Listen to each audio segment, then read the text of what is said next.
So hi guys, my name is Rakesh Jain and welcome to my channel. So इस video में हम cover करने वाले हैं कैट एग्ज़ाम की स्ट्रेटजी। जो रिमेनिंग डेज बचे हैं उसमें किस तरह से हमें पढ़ना है, कौन सी चीज़ें अवॉइड करनी है, कैसे स्ट्रेटजीज बनानी है, क्या करना है क्या नहीं करना है। We are going to discuss everything. So make sure that you just see this video till the end. So सबसे पहले देखिए, CAT exam is just not completing the syllabus. Syllabus is just 50% of the battle. Rest 50% depends on your emotions, your strategies, your mistakes that you are gonna do in the exam, है ना। और some percent of the your battle is depend on your luck also. बहुत बार कुछ ऐसी situations भी आ जाती है exam में, बहुत कम, जहाँ पे ना होते हुए भी पेपर में थोड़ी गड़बड़ें हो जाती है। तो वो चीज़ें हमारे हाथ में नहीं है, बट जो चीज़ें हमारे हाथ में हैं उस पर हमें ध्यान देना है। ठीक है, देखिए पूरा रोड मैप जो है वो हम कवर करने वाले हैं कि क्या करना है कुछ अगले आने वाले दिनों में। सबसे पहले तो मिस्टेक्स क्या होती है वो मैं बताता हूँ। पहली mistakes, avoid to cover the new topics in these days. अब आप नए टॉपिक्स को मत पकड़िए कि जितना सिलेबस आपका कंप्लीट हो गया है, रिपीट दिस, प्रैक्टिस दिस, उससे ही प्रैक्टिस करिए। वो आपने सुना होगा 10 किताबों को एक एक बार पढ़ने से अच्छा है कि आप एक ही किताब को 10 बार पढ़े, विच इज़ गुड। ठीक है ना, 10 बार पढ़ो, 10 किताबों को एक एक बार पढ़ोगे, एक भी नहीं याद रहेगी, कोई सेंस ही नहीं बनेगा, है ना। तो जो आपने पढ़ा है अभी तक, आपने जितनी तैयारी की है 6 महीना 12 महीना 3 महीना, जितना पढ़ा है उस पर अपनी जो है पकड़ बनाइए। Focus on this. अब क्या करते हैं ना स्टूडेंट्स, मॉक टेस्ट देते हैं बहुत सारे, और उसमें कुछ भी रैंडम क्वेश्चन उठा लेते हैं जिनकी प्रैक्टिस उन्होंने इनफ नहीं करी है, और जब वो क्रैक नहीं होते क्वेश्चंस तो वो अंडर कॉन्फिडेंट हो जाते हैं। That is the biggest mistake. अपने स्ट्रॉन्गेस्ट टॉपिक्स को पहले कवर करिए, वो क्वेश्चंस पहले उठाइए, उसको क्लियर करिए, तभी कॉन्फिडेंस आएगा। ऐसे रैंडमली कुछ भी मत उठाइए। CAT exam is not just perfection, it's about the wise selection, है ना।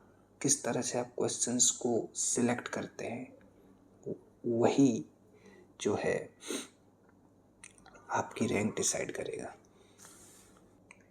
तो अगर आप मॉक्स दे रहे हैं ना, तो analyse the mock, don't just focus on the marks कि हमें कितने मार्क्स मिले हैं मॉक टेस्ट में।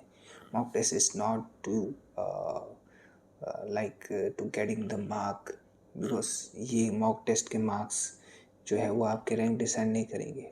Mock test is to improve yourself, understand your mistakes, your strategies, कहाँ मिस्टेक्स कर रहे हैं आप, where did I do the mistakes, which question waste most of the time, which topic always pulls my accuracy down। ये चीज़ें हमें जो है मॉक टेस्ट में कवर करनी होती है। तो इसी से हम जो है धीरे धीरे धीरे इम्प्रूव होते जाते हैं।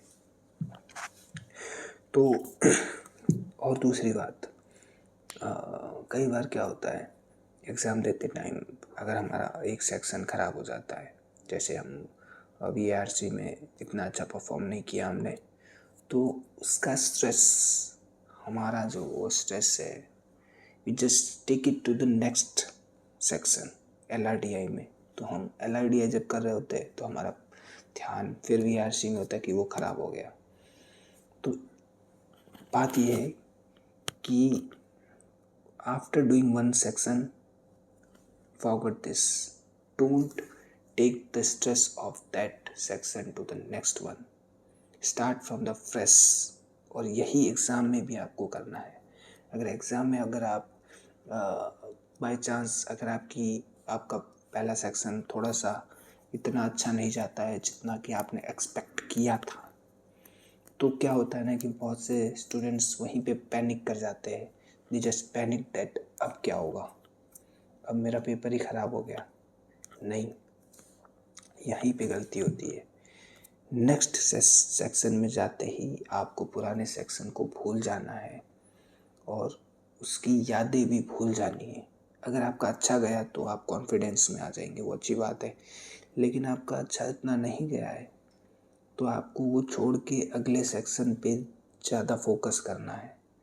हो सकता है कि आपका अगला सेक्शन उससे अच्छा जाए, क्योंकि कभी कभी नहीं, हर टाइम ऐसा ही होता है कि जैसे कैट में तीनों सेक्शन है, कोई ज़्यादा हार्ड आ जाएगा, कोई बहुत इजी आ जाएगा, कोई मीडियम आएगा. तो हो सकता है कि VRC हार्ड आ गया क्योंकि वो पहला सेक्शन है. तो अगर वो उतना अच्छा नहीं गया तो आप अगर LID है बहुत इजी है, तो हो सकता है कि VRC का जो है वो आप LID से कवर कर ले, लेकिन आप उस टेंशन की वजह से दोनों ख़राब कर देते हैं. You just ruin the paper, just destroy the paper. This is the things.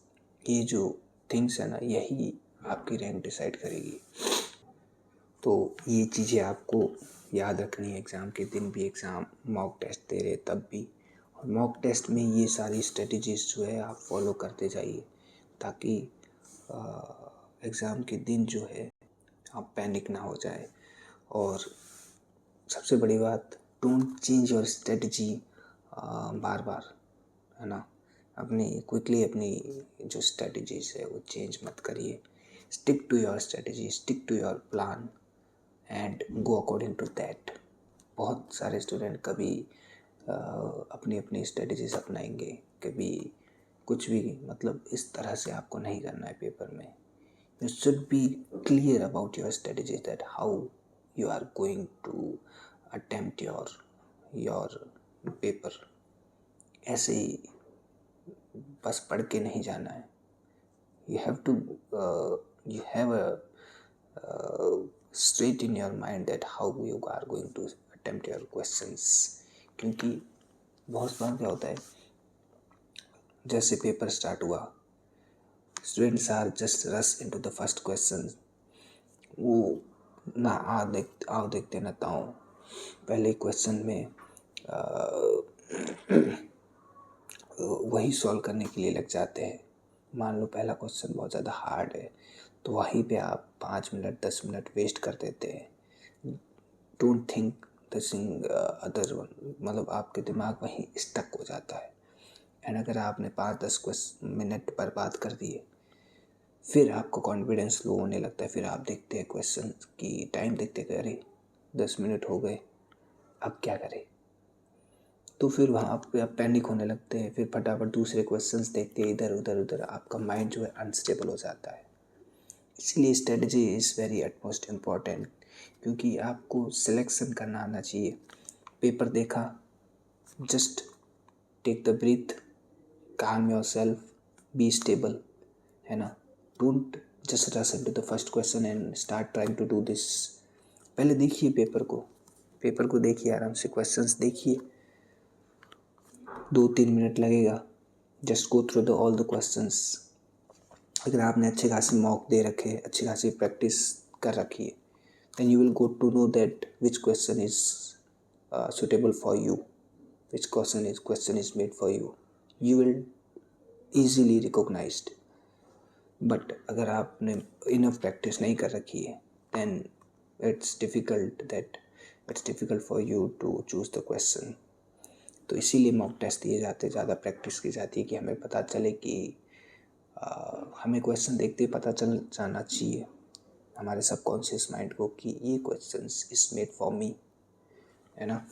तो ये चीज़ें आपको जो है ध्यान रखनी. दूसरी बात, high attempt and low accuracy is biggest disaster. भाई ये कैट है, तुक्का बाजार नहीं है जहाँ पे आप कुछ भी टिक करके आ जाएंगे। नहीं भाई, अगर ऐसे लक चलते तो सब लोग को 99+ आ जाते। तो ये तुक्केबाजी और ये लक की लगा देते हैं। क्या है, अगर सही होगा तो 3 नंबर आएंगे, गलत हुआ तो 1 की तो जाएगा। नहीं भाई, this is the biggest mistake. ये ज़्यादा अटेम्प्ट करने के चक्कर में आप पूरा पेपर ख़राब कर दोगे, है ना। बी एक्यूरेट, जो आ रहे हैं वो पहले करिए, है ना। ज़्यादा अटेम्प्ट करने के चक्कर में आप सब जो किया है ना उसको भी गवा देंगे, नेगेटिव में सब चला जाएगा, कोई सेंस नहीं बनेगा। तो मॉक टेस्ट में भी इसी चीज़ का ध्यान दीजिए कि आपकी एक्यूरेसी जो है वो ज़्यादा हो, 90 से 95%।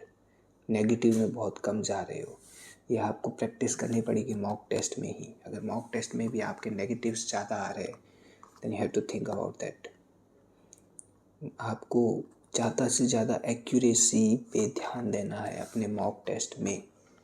मॉक टेस्ट में तो आपकी एक्यूरेसी 100% होनी चाहिए। आपको उसमें कहीं मतलब नेगेटिव मार्किंग होनी ही नहीं चाहिए। इस लेवल पे आपको एक्यूरेसी लानी है। इस लेवल पे आप एक्यूरेसी लाओगे तभी आप पेपर में आपकी एक्यूरेसी 90% से ऊपर रहेगी। 90% एक्यूरेसी ज़रूरी है पेपर में। अगर नेगेटिव मार्किंग ज़्यादा होगी तो उसका कोई सेंस नहीं बनेगा। वहाँ पे आपने टाइम भी दिया और टाइम देने से क्या हुआ, वो जो किया वो भी नेगेटिव में गया। जो मार्क आ रहे थे वो भी नेगेटिव में गए और वहाँ पे टाइम भी दिया आपने। इससे अच्छा ये नहीं होता जो आपको आ रहा है उसको 2 बार देख लेते, उसको ही टाइम दे देते, है ना। तो एक्यूरेसी पे ज़्यादा ध्यान दीजिए। और सबसे बड़ी बात, कॉन्फिडेंस को नहीं खोना है ड्यूरिंग द एग्ज़ाम। कहीं भी हो सकता है कि आपका 2-3 मिनट ज़्यादा ज़ाया हो गया, वेस्ट हो गया।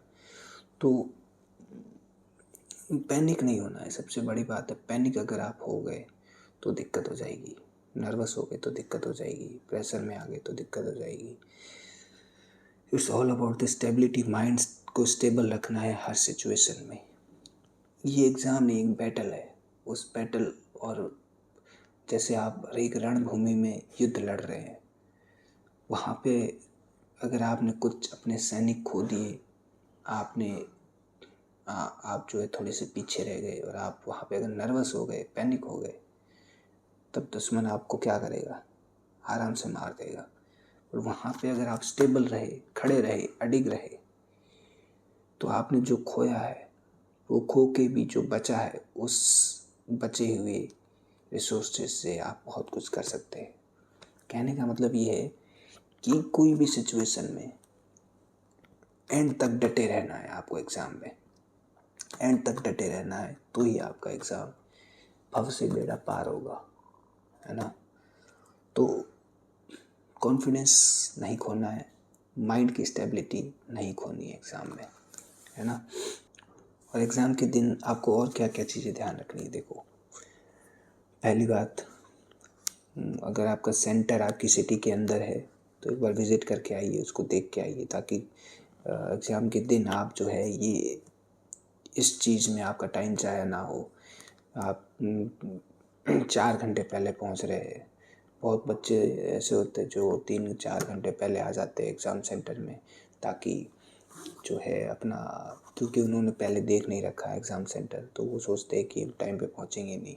फिर आप 4 घंटे वहाँ बैठते हैं, अपनी एनर्जी वेस्ट होती है वहाँ पे, और मतलब वो सेंस नहीं बनता, क्योंकि वहाँ बैठे रहोगे आपकी एनर्जी लो होगी, प्यास लगेगी, भूख लगेगी, मतलब नहीं है। तो एक दिन पहले जाके सेंटर को चेक करिए, चेक करके आइए कहाँ पे, अगर पॉसिबल हो तो। और 1 घंटा आधा घंटा पहले D-Day के दिन पहुँच जाइए, मिनिमम 1 घंटा पहले ही पहुँच जाइए। और लेट मत जाइए, बहुत आराम से आएंगे कि एग्ज़ाम के 1 मिनट पहले आ रहे, गेट क्लोजिंग के 1 मिनट 5 मिनट पहले आ रहे, ऐसा मत करिए। क्योंकि फिर उस चीज़ से आप पैनिक हो जाओगे, फिर उस चीज़ से कॉन्फिडेंस लो हो जाएगा। और दूसरी चीज़, वहाँ पे भीड़ देख के अपना आपा मत खो देना।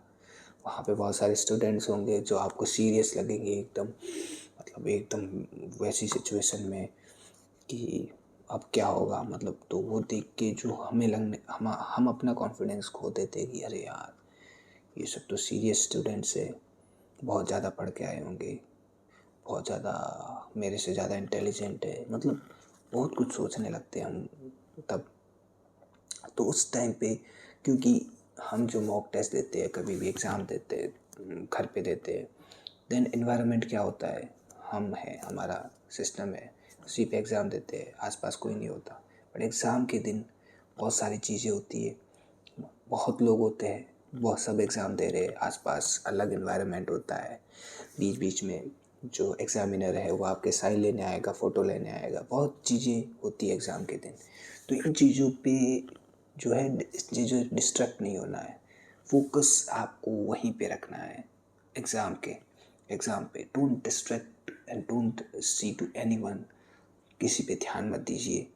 एंड ठीक है, आप थोड़ा सा कम्युनिकेट कर सकते हैं आसपास स्टूडेंट्स से, उससे थोड़ा सा स्ट्रेस फील कम होगा।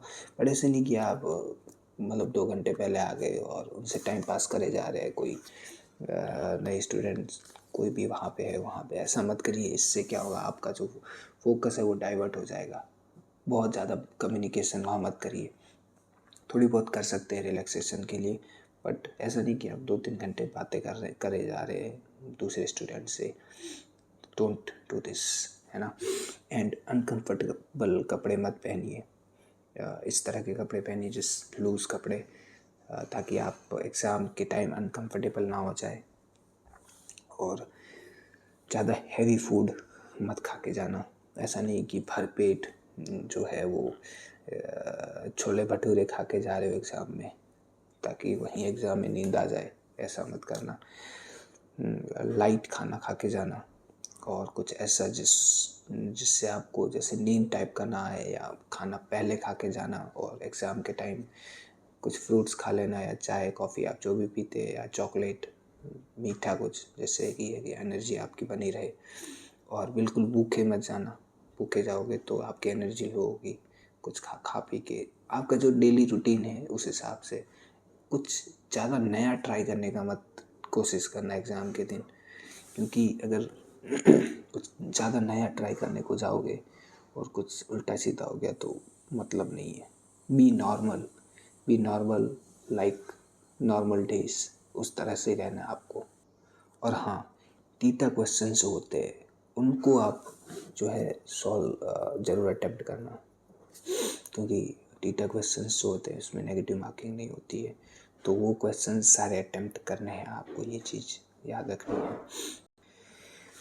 तो गाइस, ये सारी चीज़ें थी जो कि सिलेबस के अलावा आपको ध्यान में रखनी है। ये सब चीज़ें बहुत ज़्यादा इम्पोर्टेंट है।